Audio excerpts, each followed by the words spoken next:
ముఖ్యమంత్రి నోరు కాదు మోడి అది సిగ్గుండాల కొంచెం ముఖ్యమంత్రికి నోరా తాటి మటన అది మేము 10,000 జరుపువు నీకు చిత్తశుద్ధి ఉంటే ప్రజల మీద విశ్వాసం ఉంటే ప్రజలను ఆదుకునే ఆలోచన ఉంటే ఇంటింటికి తిరుగు ఎంత నష్టం జరిగింది దాన్ని అంచనా వేయి జరిగిన నష్టాన్ని పూర్తి స్థాయిలో ఇవ్వాలని చెప్పి భారతీయ జనతా పార్టీ డిమాండ్ గతంలో చేస్తున్నాం మళ్ళీ చేస్తున్నాం.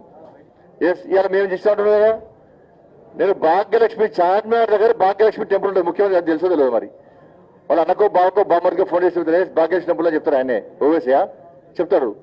ఆ భాగ్యలక్ష్మి టెంపుల్ దగ్గర ఎప్పుడు నేను సవాల్ చేస్తున్నా ఆడికి వచ్చి నువ్వు దేవుడు నమ్ముతావు ఇంకో నమ్ముతావు అవసరం వస్తే పక్కన మసీదు ఉంది నమాజ్ చేయాలి పోయి అల్లా మీద ప్రమాణం చేయి. నేనైతే అమ్మవారిని నమ్ముకుంటా. నేను కొందరు ఉంటా నమ్ముకునేప్పటికీ నేను హిందువులు కాబట్టి భాగ్యలక్ష్మి అమ్మవారిని నమ్ముకుంటున్నా. చార్మినార్ దగ్గర భాగ్యలక్ష్మి టెంపుల్ దగ్గరికి నేను వస్తా. రాష్ట్ర ముఖ్యమంత్రి వచ్చి ప్రమాణం చేస్తారా బీజేపీ వరద నిధులు ఆపిందని చెప్పి అనడానికి. కానీ సంస్కారం ఉండాలి కొంచెం అన్న. ఒక రాష్ట్ర ముఖ్యమంత్రి హోదాలో వ్యక్తికి సంస్కారం ఉండాలి.